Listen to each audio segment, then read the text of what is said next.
मैं आपको शक्ति का दूसरा सिद्धांत बताता हूं। मुझे नहीं मालूम कि यह सिद्धांत मुझे बताना चाहिए या नहीं, मुझे यह भी नहीं मालूम कि यह सही है या नहीं, लेकिन क्योंकि मैं इसको मानता हूं और मुझे मालूम है कि इसके बारे में कई लोग जिनके हायर मॉरल वैल्यूज हैं शायद न भी समझते हो या न भी वो रखते हो, लेकिन एक मेरा विचार है, चाहे तो इस पर विचार करें। सब नहीं तो कुछ न कुछ लोगों को शायद इस विचार से कुछ सोचने की और कुछ करने की प्रेरणा मिलेगी। इतिहास दुनिया की सबसे बड़ी अदालत है, इससे बड़ी अदालत कोई नहीं है। सुप्रीम कोर्ट में क्या हुआ, हाई कोर्ट में क्या हुआ, लड़ाई के मैदान में क्या हुआ, इलेक्शंस में क्या हुआ, ये सब बातें आती हैं चली जाती हैं, बाद में रह जाता है केवल इतिहास। और इतिहास का निर्णय हमेशा उसके पक्ष में गया है जो शक्तिशाली था। इसने कभी उसका साथ नहीं दिया जो न्याय के साथ था, जो सही था। अगर ऐसा होता तो दिल्ली में बाबर रोड होती है, बाबर रोड है लेकिन राणा सांगा रोड नहीं है, क्योंकि बाबर आया, विजयी हुआ, राणा सांगा हार गया। भारत की हिंदूशाही किंगडम अफगानिस्तान से होती सिकुड़ती सिकुड़ती सिकुड़ती यहां तक नहीं आ जाती। हमने किसी पर आक्रमण नहीं किया, हमने किसी के जीवन मूल्यों को नष्ट नहीं किया, हमने किसी के धर्म ग्रंथों को और धर्म स्थानों को नष्ट नहीं किया। शायद हम न्याय संगत थे, शायद सत्य भी हमारे पक्ष में था, लेकिन शक्ति हमारे साथ नहीं थी। इसलिए इतिहास ने हमें उसकी सजा दी।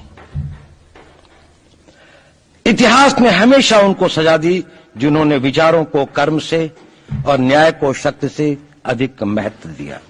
अब मैं ये नहीं कह रहा हूं कि उसको उसकी तिलांजलि कर देनी चाहिए, ये नहीं है कि न्याय का अपना महत्व नहीं है, लेकिन यदि कॉन्फ्लिक्ट ऑफ इंटरेस्ट हो तो शक्तिशाली बनना ज्यादा आवश्यक है।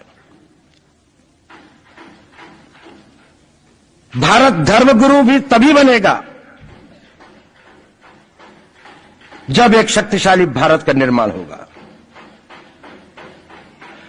जिन लोगों ने भारत के ऊपर आक्रमण किया, भारत के ऊपर राज किया, इस प्रकार से राज किया कि राज करते वक्त, जाते वक्त अपने गुलामों से कह दिया कि तुम राज कर लो, हम तो जा रहे हैं, तो यहां पर गुलाम वंश भी बन गया।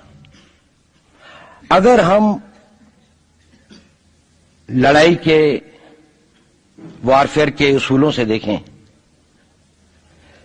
कि किसी भी राष्ट्र की जो कॉम्प्रिहेंसिव स्टेट पावर होती है, किन चीजों से वो लड़ाई लड़ता है, जिसको हम कहते हैं कि ये शक्तिशाली है और दूसरा शक्तिशाली नहीं है, क्या वो अवयव होते हैं उसके, क्या घटक होते हैं उसके।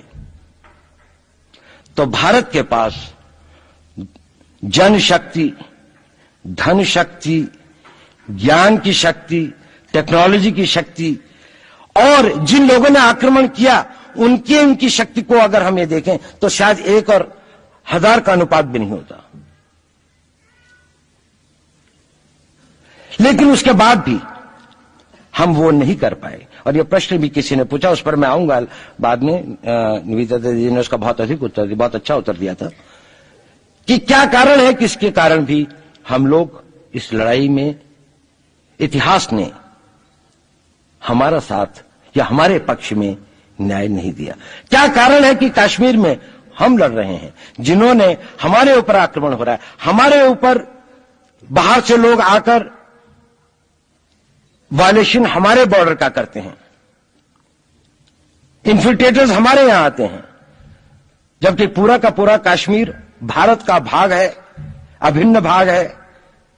कानून के अनुसार वहां के राजा ने यह हस्ताक्षर किए, हमें दिया।